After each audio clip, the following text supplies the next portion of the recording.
Hello all. I've been a long time reader of the site and others like it since I recently found out about a betrayal by my wife. Guess I thought it was time to share a bit of my story and seek some advice. My only concern is some of the specifics would cause us to be identified fairly easily. Anyone got a view how to prevent that? Thanks for the reply. I suppose it's fairly obvious, but it's some of the nuances of this that I'm really questioning in my head that I really need some advice on. Just trying to figure out the best way to describe this to you peeps to get the best advice. Appreciate the reply. Fair enough, thanks. I'll share more tomorrow as I'm knackered and going to bed. Probably to lie there awake for most of it thinking where this all went wrong. Like a nightmare I want to wake up from. But it's my new reality. Okay, well, not sleeping again, so thought time to share a bit more. Here it goes. Not sure where to start, but I will try and give enough to help. Sorry if it's too long. My wife and I are in our 40s. We've been together now for about 25 years and married for 19 of those years. We have two children, both daughters. We met through mutual friends and got on great together. Just had a good time and it felt right. Before we actually started seeing each other officially, my wife was seeing a good friend of mine. Even though we were all young at the time, John was known as a bit of a player and used to have a different girlfriend every week. He was my best friend, and I have known him since we were about 8 years old. Literally grew up together. Later on, enjoying going to sports events, beers, etc. etc. I was his best man at his wedding, for example, when he moved on to someone else.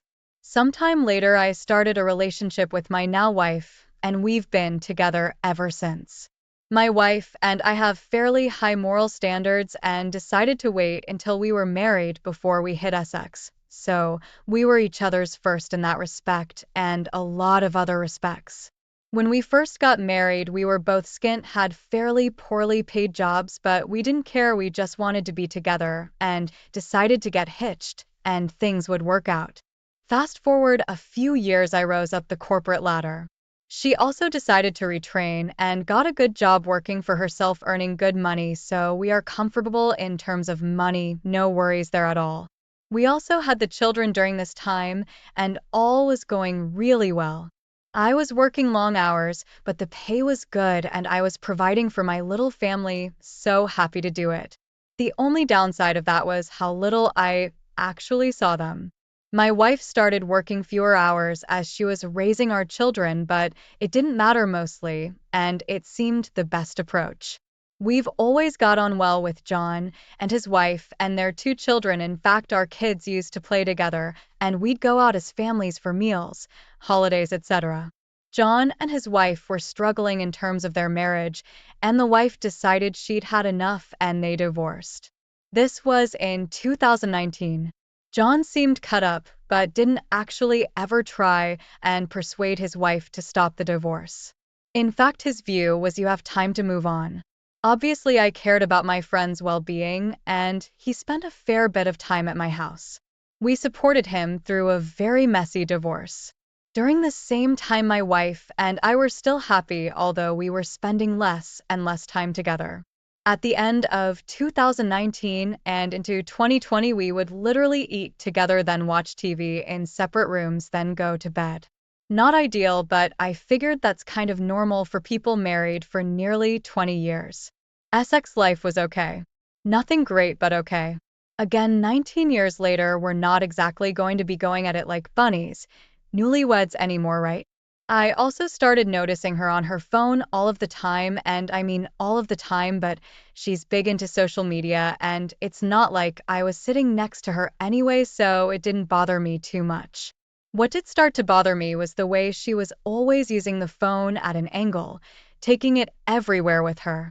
One evening, though, she came home and for some reason left her phone on the dining room table unlocked.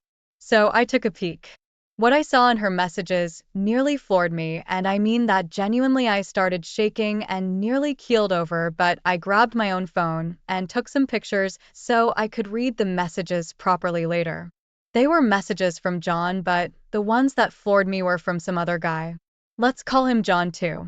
She had been texting this guy and ending the text with hung and 30, etc., etc.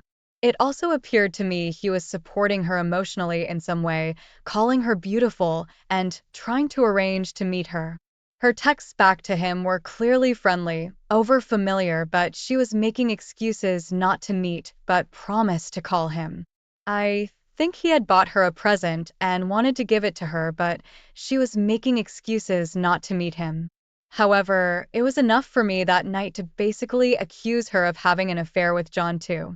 The really odd thing, when I made the accusation to her, she assumed I was talking about John 1, not John 2. She denied anything inappropriate, and when I demanded she show me her phone, the messages had been deleted.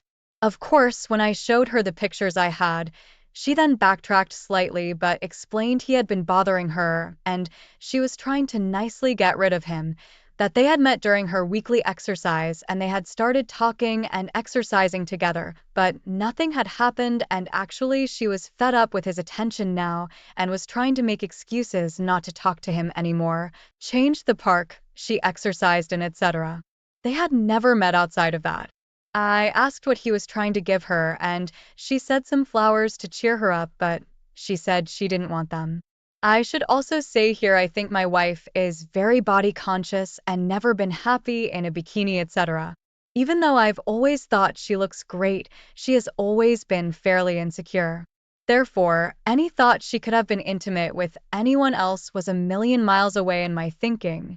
I was more concerned with the emotional element, and she had maybe been naive with her interactions with another guy and sent out some wrong signals. I said to her I wasn't happy with the text. She should not be sending anything like that to another man. Even if you are trying to nicely get rid of someone, be careful of the signals you send out, etc. Then went to sleep and didn't think too much more about it. Think they will do for now. I will continue later. Reader comment. Based on your initial story, it seems like your wayward wife is having an emotional affair with a friend. John, who just got divorced with his ex, who's also your friend. Have you discussed the evidence you gathered with your wayward wife? Was it just an emotional affair? Was it ever physical? When did the affair start? Did your wayward wife admit it to having an affair? All the best. Original poster. Thanks for the reply. I will get there, I promise, but it's such an effed up situation you could not make it up. Okay. Following the initial shock, I started thinking about things more and started to question in my head what my wife was telling me. Things between us were also getting worse. No arguing or anything like that, but I sensed a coldness, indifference from her that was not a great place to be. I ended up drinking more and I guess trying to drown out how I was feeling. Still, we had so many years behind us. Nothing going on right. I decided to check on her honesty and placed a tracker in her car just to verify what she said she was doing was in fact true, so I sat back and watched. So a couple of weeks go by and I noticed a strange pattern and that her movements were really odd. She would go where she said she was going but then go and sit in random locations before she came home. Also, I would text her to ask her where she was and she would say one location, but she was clearly somewhere else. Never for long, but enough that I started thinking, why are you lying to me? Then on one occasion, she said she was going shopping but her car was sat in a side road. I asked her about her day, when she got home with some clothes, etc., and all seemed normal. The next day I then did something I completely now regret. I said to her we need to talk. We went out and I said tell me about your day yesterday. She did, recalled everything she had been doing and I basically said I know you're lying to me, your car wasn't in the place you said it was, questioned the how would you know that, etc. Eventually I lost it and told her I had placed a tracker on her car and I know you've been lying to me. I then got that you're wrong. Stop controlling me. I knew you would do something like that, so I decided to test you. My friend picked me up and we went shopping together. I did do what I said.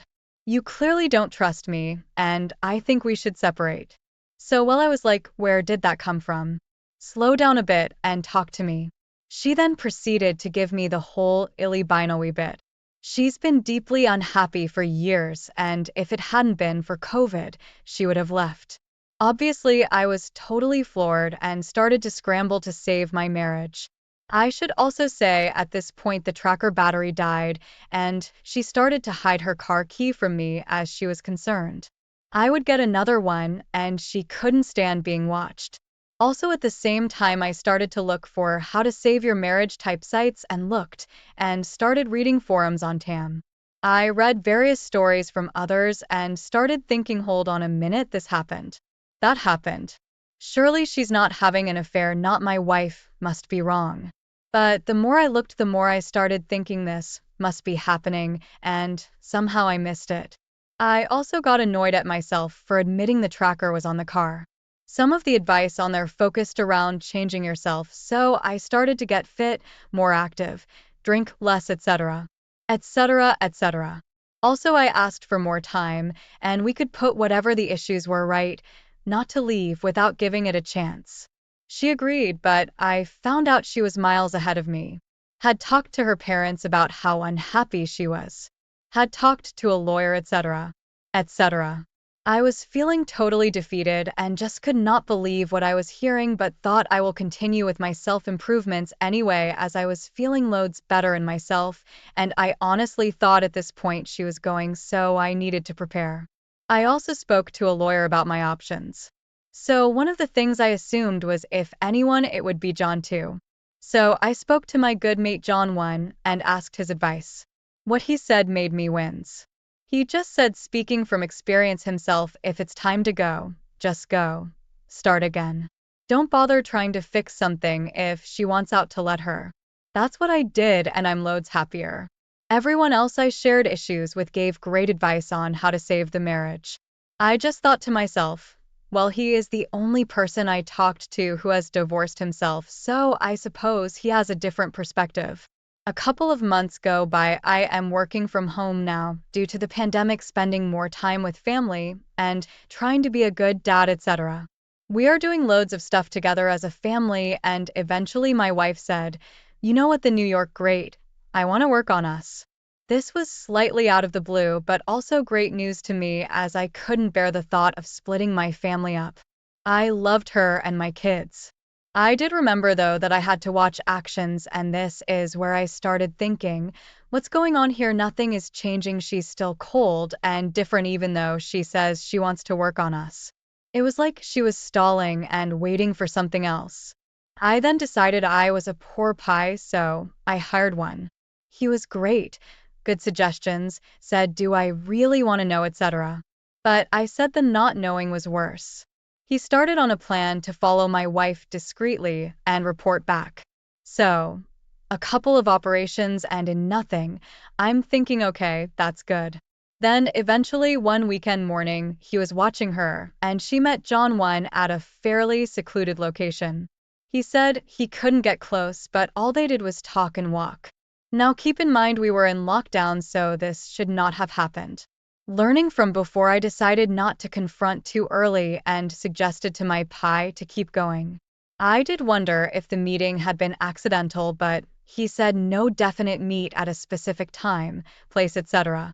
At this point, my mind is all over the place. I did check in with the wife to ask her randomly when she last saw John 1, and she was like, oh, weeks ago, so I knew she was not telling me the truth about him. Couple of weeks go by and they met a few more times. One incident involved her getting into John on his car and them driving to a secluded car park. My pie followed and said they were talking, arguing, and nothing physical happened as they don't have enough time. His view was it looked like she was trying to get away from him.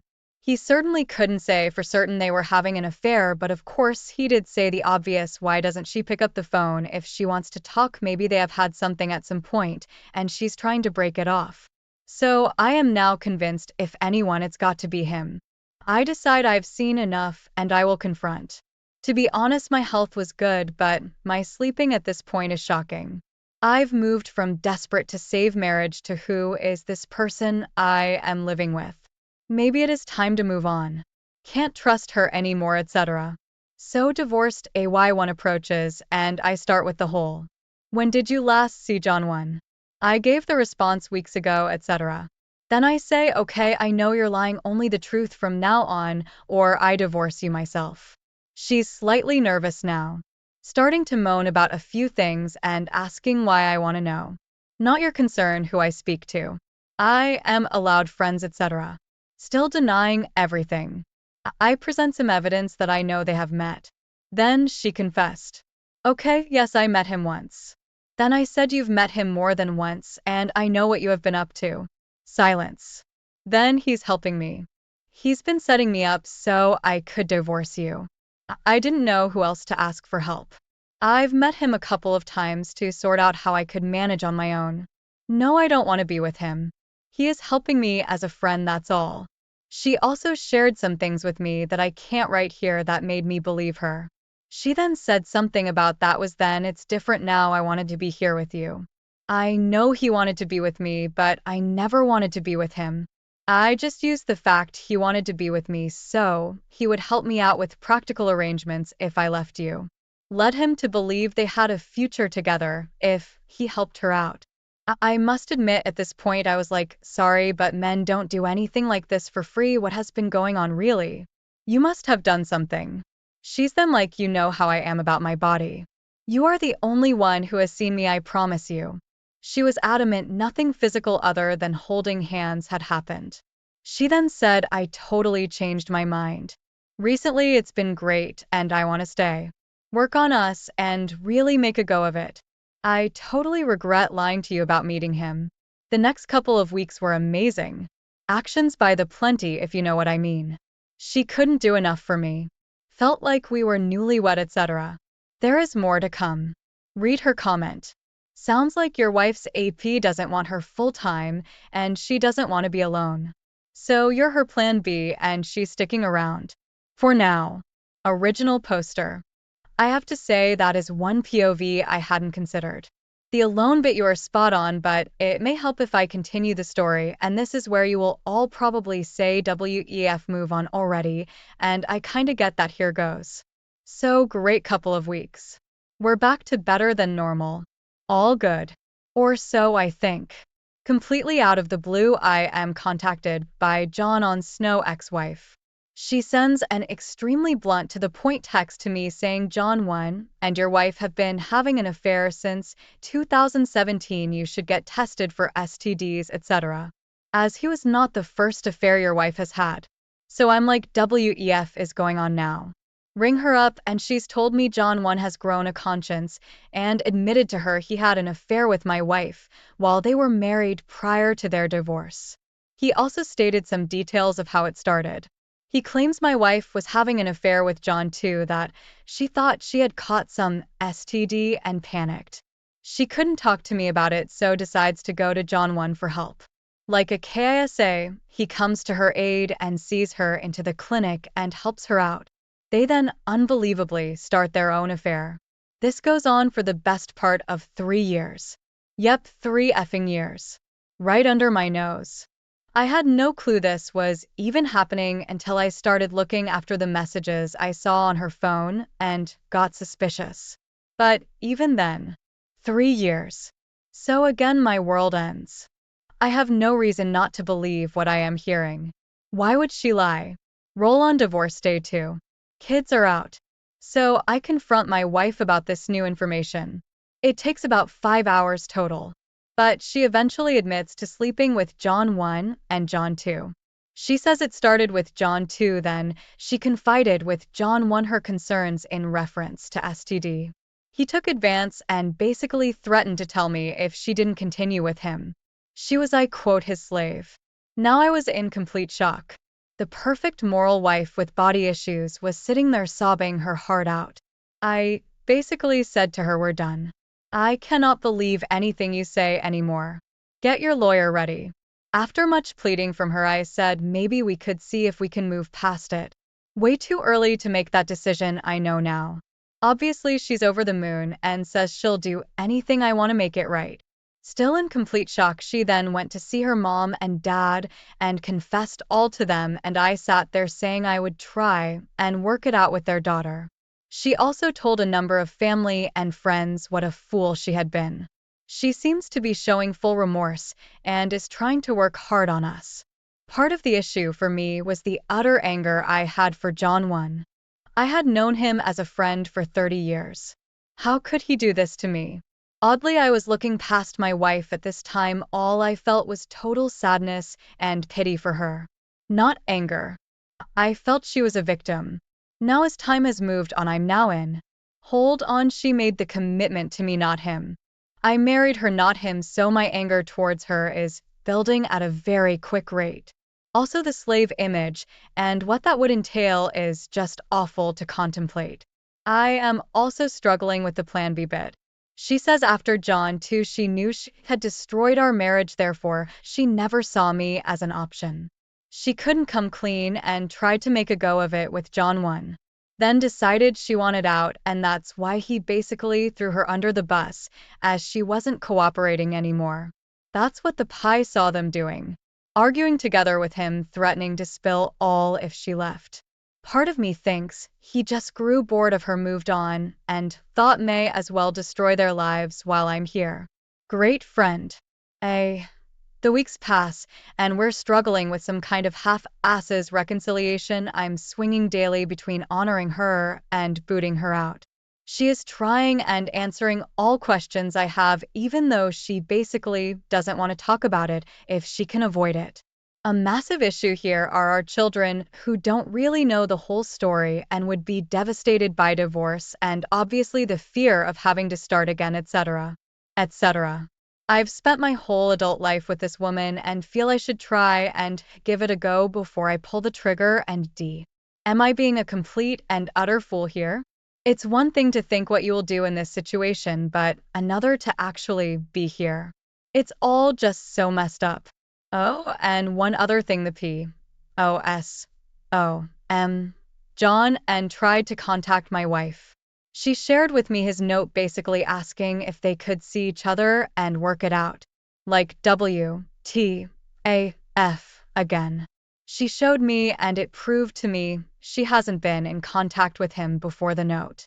It was something I insisted on, and also complete openness of phone, etc., which she has given me. Am I being a complete idiot to even consider this, and somehow being able to move on?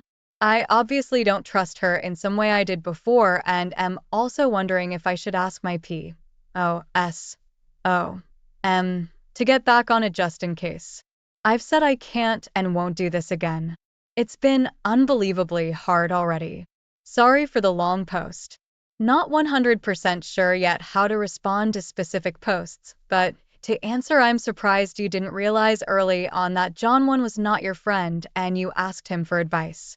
So it became clear to me later on what an absolute fraud this friend of mine actually is.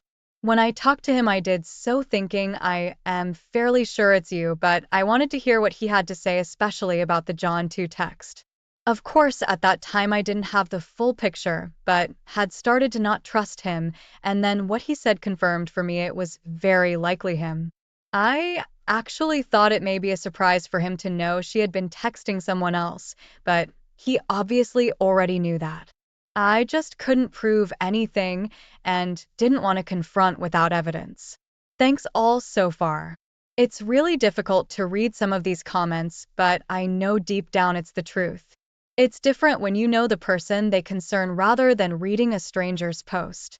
This is my life. I have huge concerns, she will repeat. The absolutely scary thing is how easily she lied for so long and I didn't have a clue. The levels of deceit are incredible. I'm amazed she could pull it off. In terms of the why she did it, I keep trying to get her to open up, especially about the first guy. I get the distinct impression it was 100% his words, and he played on the lonely housewife bit, need to have some fun, etc., etc. Now, interestingly, his wife has no clue this has happened. He is in the type of job where this could happen regularly. If I tell her, it will cause huge issues, obviously blow up their worlds, but also to our finances, as I am fairly sure my wife would be unlikely to work again.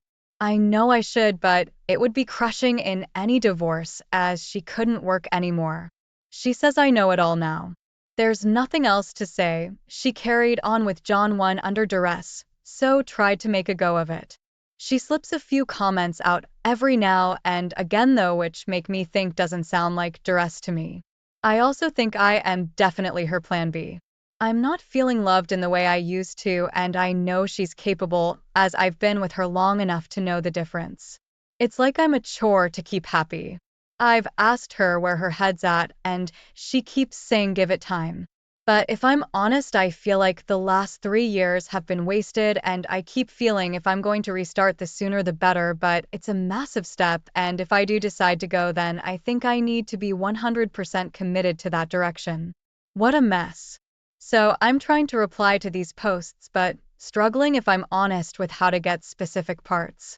Anyway, this is exactly how she says she felt. The thing is, though, once he did confess, that's not how I felt at all.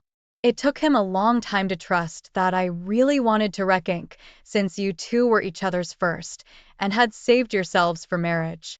I'm sure she felt tainted and like you'd never want her back once you knew. Also, just to say, she has agreed to have and see with any of the APs. Of course, now John 1 is public enemy number 1, and she says she can't stand him. She's desperate I don't speak to him, mind you. Not sure what to do there, if I'm honest. My own therapist suggested I do not, as how could I trust anything he said anyway? Seemed fair enough. She has agreed to do counseling if that's what I want her to do. However, I want her to go to counseling on her own steam. She has given me all passwords and passcodes for social media, phone, etc., etc. Read or comment. She doesn't want you to speak to him. I wonder what he may be hiding that she doesn't want you to know. Original poster. Yep, exactly what I have been wondering as well. I'm going to take a break and do some work. Really appreciate all the comments so far. I've never been in such a difficult position in my lifetime. There's so much more to this that I have posted thus far. Even the long posts don't quite communicate it properly.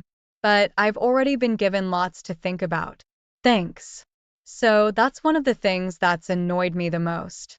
John 1, his marriage was failing, it was only a matter of time. John 2, well, he was separated. I'm then like, WTF about our marriage then? Sheesh. Okay. It gets a complete mess quickly, doesn't it? John 2 was first, he is a tradesman for the purposes of this forum, a plumber. He did a job in our house, and as you can tell, outstayed his welcome and continued his services for 5 months. John 1 is the friend who she confided in. Their affair started soon after the test. Clear, by the way. Then continued. My wayward wife has absolutely confirmed she was entertaining all 3 of us at once at one point.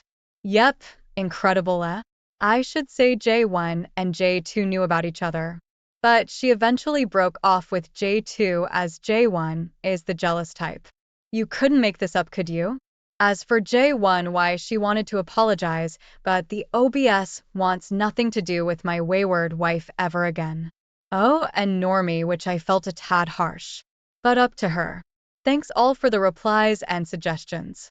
I was fully expecting the run comments, as quite frankly I am still utterly horrified by this whole thing and still trying to get my head around what just happened. I completely agree, I offered reconciliation way too early. One of my many regrets in this situation. I will try and answer some question as best I can. But I fully know I am not being told the whole truth and doubt I ever will be. Hindsight is a wonderful thing, and just keep in mind I was learning about all of this as I went through a period of approx. 7 months. This didn't all just come out. Some things were shared on DD2 that didn't have to be. I wouldn't have been any the wiser. And also, as time has gone on, as my wayward wife answered my cues, more started to come out. I have tried to explain it here, but it's not easy, so some details that explain certain parts one cannot share. Okay, John, me and wayward wife have basically grown up together in the same friendship group. He was dating my wife, but for a short time as teenagers, before we then all started to grow up, get into serious relationships, and marry, etc. We all remained friends, as explained. It's absolutely possible that John 1 could have been having an affair with my wife for a long time and throughout the marriage. It's possible. For me, though, change occurred in 2017. My wayward wife became what others have described a different person. This was also obvious to me in some areas, but also difficult to explain. She was just different. More outgoing, but less affectionate with me, etc. I am also having a hard time accepting the STD testing story other than the fact I have texts from her in 2017 that confirm her basically saying things are not quite right down below. And she wanted to get looked at. Now, why didn't that ring alarm bells for me? Well, let's just say also at the same time I bought some accessories to spice things up as our SX life had dipped and she blamed them. Why didn't she reach out to someone other than J1? Two main reasons, I think. My wife is all about reputation. It's incredibly important to her, and I believe she was having at least an E with J1 at that time. She told me she sent him a message basically saying she'd made a huge mistake, etc. Could he help? And as you now know, he helped. Now, why didn't she just go on her own? This didn't make sense to me either, and did make me wonder if it was something else, and I hate even think it, but like a pregnancy removal or something. I was spending nights away during that time, so she could have had something scheduled, needed someone to drive her, etc. To answer another cue, the OBS of J1 had suspicions, but could never prove anything. She included these in her divorce papers, but also loads of other stuff. One of the reasons she was so upset was she didn't talk to me back then with her suspicions. She finally found out due to the J1 confession. In terms of OBS2 with J2, she doesn't know this has happened at all. I have never met J2 after I found out about him. The telling of OBS2 is something I am struggling with and referenced earlier. It would definitely damage my wayward wife earning potential. That is selfish from my POV, I get that totally, and talking to her would be the right thing to do, I know. J1 is currently out of the picture and blocked on all of our social media, etc. I have considered talking to him and getting his side of the story, which I know is different to my wayward wife's, as we have a mutual friend who told me what he had said. Obviously, the whole duress thing is missing completely, and they fell in love. Knew it was wrong, but meant to be, etc. Also, from the note he sent a while after this all came out to my wayward wife, he confirms the time frame that I know about. Also confirms they were making plans for the future to be together and legitimize their relationship after my wayward wife divorced me. I have never known why she didn't just divorce me before all of this came out. Something I keep asking her. So, it's quite possible in my head she's trying to minimize the fallout and hit to her reputation by staying. Currently, only our immediate families, close friends know this has happened. I also think she wanted to separate first, test real-world living with AP, then divorce, but never had the chance to. Anyway, back to bed. Reader comment. Responding to your comment, I am also having a hard time accepting the story other than the fact I have texts from her in 2017 that confirm her basically saying things are not quite right down below and she wanted to get looked at. Now, why didn't that ring alarm bell for me? So she hasn't completely hidden it from you. In this case, her excuses become even weaker. A person of average intelligence would not panic so much before anything became clear. She would go to the clinic on her own, get tested, and if the result was negative, she would continue as if nothing had happened. Responding to your comment now, why didn't she just go on her own? I have no idea. This didn't make sense to me either, and did make me wonder if it was something else, and I hate even think it, but like a pregnancy removal or something. Remember my words, logic is not a very difficult mechanism. If something looks ridiculous, it's ridiculous. If it doesn't look credible, it's a lie. What makes nonsense to you here are her explanations. You wouldn't think so if she had made a logical explanation. It could be a logical lie, of course, just because it made sense doesn't always mean it was true, but at least it wouldn't make nonsense. So your suspicion about remove of the child seems much more plausible. Even then, it makes sense for her to go with someone, but why with John 1 is still unanswered. Do you have the documents of the STD test she had? If there isn't one, and she can't show it either, you should ask her which clinic it is and research whether she has had such a procedure. Original poster. Okay, you are spot on here. I have no idea why I didn't see this before. Her explanation has to be because she told me she was going. Yes, this is why I knew. Look. View of this is so useful. However, in terms of verifying anything, I don't see how that is possible with patient confidentiality, etc. Of course, J1 will know the truth. Thanks again for suggestions. I've started looking into polygraph testing in my area. I will also ask for the timeline. It's one of the things I said I would insist on but didn't follow up, so that's on me. The records would be interesting, but I just looked online to see if removing of child or STD testing would be included, and it basically said you could opt out if you wanted to, so be guessing that could be used as an excuse, and or they may not show anything at all. Don't know. I can also ask, right? I suppose the bigger question is for F's sake. Haven't I got enough already to just D? Yes would be the answer to that, but for some reason I'm yearning for the truth and hanging on. No idea why really. Oh, and this reader comment. Lastly, the response give it time is not the response of a remorseful wayward wife who is all in to rebuild her destroyed marriage. I still suggest you begin to move on until she not only changes her tune and attitude but actually begins and completes the work a wayward must do in order to. WS came over this morning to collect the last of her belongings, and it took about 2.5 hours and 2 van loads to clear everything out. Except for some items in the garden. Everything is now gone. As on previous visits, she couldn't wait to leave, and we've arranged a day next week to complete some paperwork. She was also surprised by the ongoing changes I've made to the house and the arrival of a new double bed. Throughout her visit, I remained calm and felt almost no emotions. Leaving doesn't appear to have made her any happier. She was still grumpy and spent a lot of time complaining about the AP. Apparently, living with him 24/7 is very different from the time they spent together previously. She mentioned that she can't unpack any of the things she's taken so far because there's no room. AP is a hoarder and won't let her throw anything out.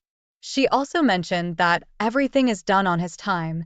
The difficulty of getting him to follow through on plans, him changing plans she's made, the new property being in the middle of nowhere with poor roads, and the fact that he's often out either boating or drinking with his friends.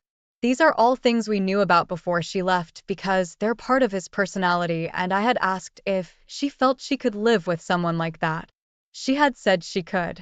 It seems like she may be having second thoughts now as the fantasy appears to be falling apart rather quickly. Another good weekend since WS left. Still keeping busy and making more changes, but I believe all the immediate things I wanted to do are either completed or will be within the next few days.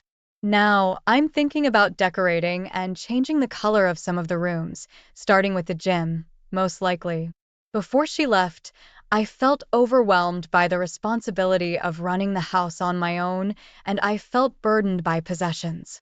It turns out that over the years, I've learned how to handle everything myself. I'm still eating and losing weight at a healthy pace, managing the dishwasher and washing machine, hanging out the clothes to dry, and even keeping up with cleaning and gardening. Basically, despite my initial fears, I've realized that I'll be just fine on my own and the world isn't about to collapse. The only downside at the moment is that I still have lingering feelings for her. I can't believe I'm even admitting this. How can I still love her despite everything she's done to me?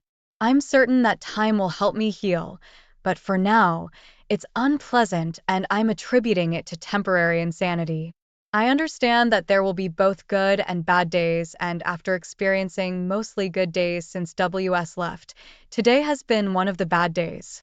During my morning walk, I couldn't help but feel like a complete failure as a husband. The fact that she had an affair and chose to leave me for AP made me question my worth as a partner. I've read on this website that this isn't the case, but in that moment, my rational side was losing the battle, and that's how I felt. Fortunately, I managed to overcome these thoughts relatively quickly. However, later in the evening, I received a message from WS confirming the time she's coming over on Wednesday. I was expecting her to message at some point, but for some reason, when I received the message, it hit me really hard. I can't explain why it hurt so much this time, but it did. I decided to put on some decent clothes and go for a walk to clear my head, which helped. During that walk, I realized that if she takes all the items she wants from the garden and we complete the divorce application, this might be the last time I see her. I have mixed feelings about that. WS has come and gone. She took the last of the items she wanted, signed the divorce application, which will be filed later today, and returned her door keys. I managed to keep myself composed until after she left, but now I'm feeling really emotional. Suddenly, everything seems so final, and unless I happen to run into her in the street, I may never see her again. Right now, that's a difficult reality to process, despite how she treated me. It's also astonishing how quickly all of this has unfolded. Exactly 3 weeks ago today, I still believed we were heading towards reconciliation, and now she's gone. Her possessions are gone. We've applied for divorce, and I may never see her again. It's quite breathtaking. We had a conversation about the financial settlement for the divorce, and she genuinely seemed shocked when I mentioned that I'd be getting a mortgage to pay her half of the house's value. It appeared that until that moment, she hadn't even considered what my financial situation would be going forward. I've worked hard over the years, made sacrifices to pay off the mortgage years ago, and secure our financial future. Obviously, the divorce is resetting that situation. The money I had set aside for our future will be gone, and I'm left with a significant mortgage to cover. As others have mentioned, the injustice of this situation for the BS is hard to fathom. Not surprisingly, I had a couple of days this week when I felt quite low due to the rapid and definitive changes in my life. However, I remembered what my group therapy had taught me about taking control of my own life. So, yesterday morning, I decided to get myself moving and go for a long walk. I got up early and caught the first bus of the day to a small coastal village a few miles north of my hometown. The morning was beautiful, and I walked the 7 miles back home along the promenade, with the early morning sun sparkling on the sea. It felt amazing and lifted my spirits for the rest of the day. I'm continuing to make changes at home, and I've decided to give the conservatory a beach-themed makeover. I've bought some new cushion covers that arrived yesterday and used some tester pots to decide on a wall color. I haven't made a final decision yet, but it looks like it might be stonewashed blue or teal. I've also noticed that I have developed feelings for one of my friends, the one who is divorced. We've been friends for a long time, and I always felt that she might have been interested in exploring a relationship if I weren't married. She respected my commitment to my marriage, and I made it clear that I'd never cheat on my wife. Since my separation, she's been incredibly supportive. We message each other every day and have had coffee together a few times. Yesterday, while we were talking, I found myself thinking about how nice it would be to have her arms around me and share a kiss. However, I realize that I'm emotionally unbalanced right now, and pursuing this would be a reaction to my trauma and a very bad idea. Not to mention the risk of potentially losing a very good friend if things became awkward. I understand that I need to focus on myself for the time being and enjoy the platonic company of her and other friends. If something romantic were to develop in the future, I can savor that feeling and see where life takes me. Yesterday was my birthday, and despite a brief moment when I woke up and questioned how I ended up in this situation at my age, it turned out to be a really good day. I kept busy preparing for the upcoming conservatory makeover this weekend and did some shopping. I decided to treat myself to an item of clothing from a local store that sells designer items. It's not something I typically do, and for a long time, I couldn't find anything that would fit me. But yesterday, I picked something off the rack, tried it on, and it fit perfectly. That felt like a significant milestone in my weight loss journey. In the evening, my friends had organized a meal out for all of us, and it was fantastic. We had plenty of laughs, especially as they jokingly tried to get me to drink lots of alcohol. I'm not a frequent drinker, and I have a low tolerance, so it doesn't take much to make me merry. But I resisted their playful attempts and enjoyed a single small bottle of cider, followed by a long walk and an ice cream. When I finally got home, had a shower, and checked my phone, I saw a WhatsApp message from WS. She wanted to come over today to pick some beetroot and courgettes for a rather mundane reason, mentioning that she was going to see a friend who lives locally. She also wished me a happy 52nd birthday. It was an unpleasant surprise to end what had been a good evening. I found her request a bit odd and wondered if it was just an excuse to see me. Why would she return to our former home just to pick some beetroot and courgettes? I replied, apologizing for the late response, saying that I had just gotten home and read my messages. She doesn't know where I've been, and I have no obligation to tell her, but I can't help but think she's curious. I didn't want to be unkind, so I asked her what time she planned to come over and just messaged her, saying that's fine. I won't be home this morning, so I'll leave the side gate unlocked for you. I don't really want to see her right now because I know it will upset me. This way, I'm accommodating her request while keeping myself away from any contact. I'm back home from the office, and I'm becoming even more suspicious of her actions. Initially, it seemed like nothing had been taken, and I thought she hadn't been here yet. But then I noticed two boxes of cat treats on the patio table, and I received a WhatsApp message saying that the cats had given their approval for the treats, so she has been here and gone. Upon closer inspection of the garden, I noticed that maybe 2 or 3 courgettes are missing, along with 1 beetroot plant. There are still plenty left in the garden. I had assumed she would take all of them today, but it seems she's left the door open to return, possibly repeatedly. I'll wait and see what happens next, but if she thinks she's going to become a regular visitor, she's mistaken. I don't want to have a falling out with her, but I also don't want her to keep unsettling me. Perhaps next time, I'll just dig up all the plants and leave them in boxes on the driveway for her to collect, and the past few days, while tidying up, I came across some DVDs I had recorded. Among them were holiday videos and family events that my WS and I had shared.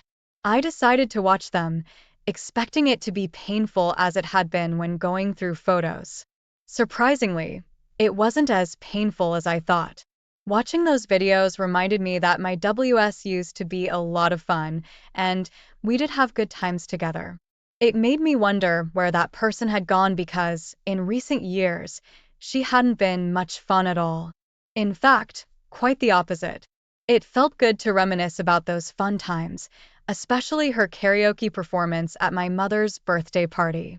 I also came across a video of my late father, which was poignant, but brought back happy memories.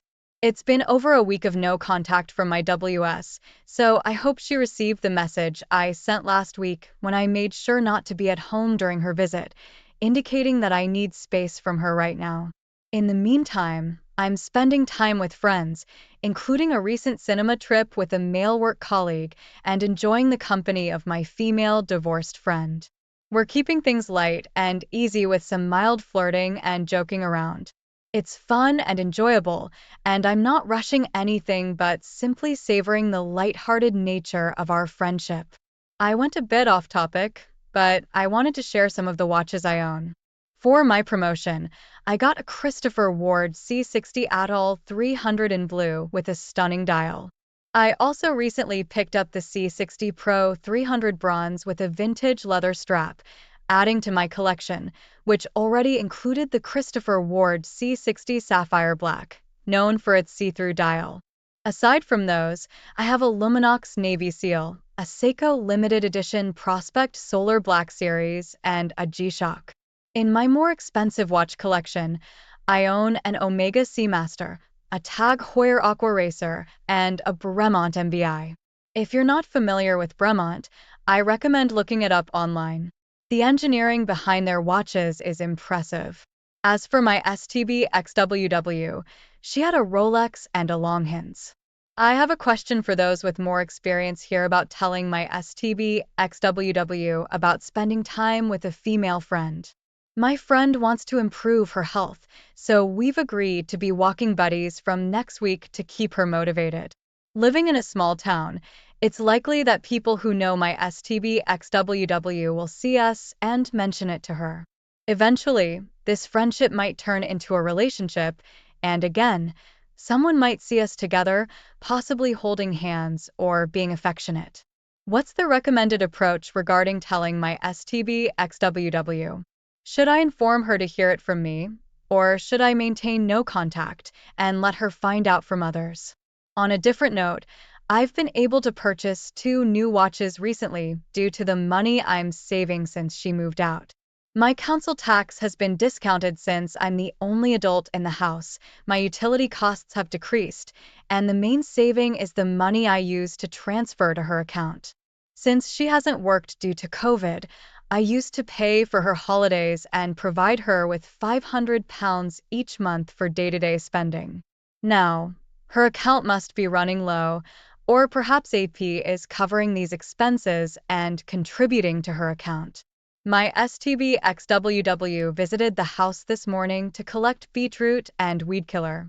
I made a point of being here to understand the real reason for her visit, put an end to these visits, and gauge how I felt seeing her again after a month.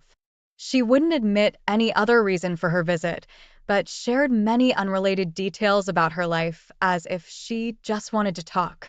I helped her with the beetroot and weed killer, leaving them on the front bench for her to pick up later, but I made it clear that this was the final visit and I was clearing that section of the garden myself to eliminate excuses for future visits. I also asked her if she was happier now, and after a pause, she said she thinks so, though it was unconvincing. I believe she's just as unhappy there. It's a different kind of unhappiness. In the last few days, I've been on a decorating spree, assembling new flat pack furniture and making every room look its best. I've even added some metal wall art. This transformation left her stunned and speechless, and she asked who did it, seemingly surprised that I could handle it so well without her criticism. Regarding my own feelings, I expected to be able to cope comfortably, but I felt nothing, no attraction, no love, no desire for her return. This surprised me, as it seems too soon, but that's how I felt. In a way, the fact that I felt nothing made me a little sad. Anyway, it's onwards and upwards. I have new interests to pursue, friends to spend time with, and now I need to think about doing some outdoor painting. The front gates need attention. I received my copy of the divorce application this morning, and I assume SDBXWW will be getting her copy today as well. It'll be interesting to see if this triggers any negative communication. My feelings are quite mixed this morning. I knew this was coming as I had been following up on it, but it's still unpleasant to see it in writing, especially the words irreconcilable differences, which is the terminology used in the UK. Now I have to wait for 20 weeks before I can apply for the next stage, which will be in early January 2024, and that seems like a long way off. SDBXWW has not contacted me, and she used to reach out every 2 weeks like clockwork. If she sticks to her pattern, I might hear from her in the next day or two. I'm quite certain that receiving the divorce papers came as a shock to her. On the night she told me she was leaving, we briefly discussed the divorce process, and she was in no rush to start it. She knew I had filled out the forms and that she had signed them, but I believe she didn't expect me to file them right away. She likely thought I had them prepared for the future, to be filed when she was ready. She never anticipated losing control and me taking the initiative. Receiving the paperwork was probably the first indication that I had filed immediately. I imagine this shook her up and made the reality of the situation more stark. I've had a busy couple of months with decorating, adding wall art, and essentially allowing myself to go with the flow without imposing strict routines. Now, I'm transitioning into a phase where I want to establish routines and bring more structure to my daily life as I settle into the next chapter of my life. Most things are going well. Areas I was initially concerned about, like cooking and cleaning, have turned out to be easier than expected. There's a certain satisfaction in cleaning and seeing everything sparkling. I've even managed to tackle the garden by investing in some power tools to make the work easier.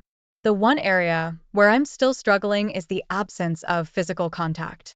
I miss cuddling, kissing, and hugging someone, which is ironic considering I hadn't experienced much of that for a long time even before she moved out, except for the last few months. I know I'll get used to it eventually, but right now, it leads to some sad and challenging moments. Hello, FAWH. Right on schedule this morning, I received an email from SDBXWW reminding me that it's the cat's birthday. This process has certainly prompted me to take a long, hard look at what I want from a relationship and what I've accepted in the past. Needless to say, I'm now much clearer about my expectations, and any future relationship will need to meet those criteria to progress. Reflecting on it, I find it hard to believe how much I was willing to put up with. I mean, who gets upset if I don't fold the pillowcases the right way? Now, I come up with new ways to fold them every time, just for my own amusement. Although, in my defense, I'm only now realizing that some of the things I thought were normal after living with them for 20 years really aren't. So, yes, any future relationship will be very different and will have to align with my major priorities. Some minor compromises will always be there because no relationship is ever perfect. I'm still very good friends with my female friend, and I don't think it's ever going to be more than that. I haven't made any more comments, but a few things she said make me believe she only wishes to remain friends, and I'm perfectly fine with that. There's an age gap between us, and she thinks it's too large, although I've pointed out that she's only 3 years older than my SDBXWW. Yesterday, I ran into one of SDBXWW's friends at the supermarket. We both happened to be going in the same direction, so we walked together and had a conversation. The first thing she commented on was how well I looked and how happy I seemed. I'm sure that observation will find its way back to SDBXWW the next time they speak. Hello everyone, I had a strange moment yesterday. I had the opportunity to sell the greenhouse, but I realized that I wasn't ready to do so just yet. This got me thinking about why I'm still hesitant to commit to irreversible decisions. I started to wonder if it's normal to feel like it's too soon to do certain things. I also question my motivation for this hesitation, and I know this might sound odd, but I'm not completely ready to admit that there's no chance of us getting back together. There's still a small part of me that thinks if she wanted to come back and we could make changes to the marriage that would make it healthier, I'd be willing to give it another shot. Admitting this to myself was a bit uncomfortable, and I expect some interesting comments on this website. It might sound a bit pathetic, but that's where my mind is right now. I'm still maintaining no contact and will continue to do so, except for responding to her messages when necessary. I bumped into her walking friend in the supermarket yesterday, and we had a brief chat. She also noted that I looked happy and mentioned that their walks have become less frequent. Logistically, it's challenging for them to meet now that she's living in the countryside. It's a different situation from when she just had to walk around the corner. She also mentioned that she doesn't appear any happier. Surprise, surprise. Personally, I'm still doing very well. I had a doctor's consultation this week because I feel it's time to come off the antidepressants. The doctor agreed that I seemed ready, and we've planned a managed withdrawal over the next 4 weeks. So, hopefully, by early October, I should be off them completely. This will feel like a significant step, and I'll be in complete control of myself, no longer wondering how much these meds are affecting the chemicals in my head. Hello, things have gone quiet for the moment. The next scheduled contact from SDBXWW will be next Tuesday. I'm taking some time off work next week, and part of that time will be spent sorting out the garden building. I've decided that I've gone off the current wall color, so I bought some paint. I plan to do a full deep clean, paint the space, and organize the equipment so it's all ready for the colder winter months. On a personal note, I've had a rough couple of weeks while reducing my medication, and I still have a couple of weeks to go. But I'm keeping my eye on the prize of being drug-free in October. I'm also still getting used to the idea of living alone and having the freedom to do whatever I want. It's taking some time for that to sink in, but I'm enjoying the process. It's incredibly liberating to be able to do exactly what you want all the time, and that this freedom extends into the future. I'm not sure if I'm ready for a new relationship, and I wonder if I ever will be. I'll see what the future brings, but it's a nice thought that it's entirely my choice when or if I let someone into my life. The weather has turned colder this week in the UK, according to my cats anyway. They've decided that the best spot for sleeping overnight is on my bed, so most nights now, I go to sleep with three cats on the bed, and they're still there when I wake up. It does have the advantage of them being able to see exactly when I get up so they can make sure breakfast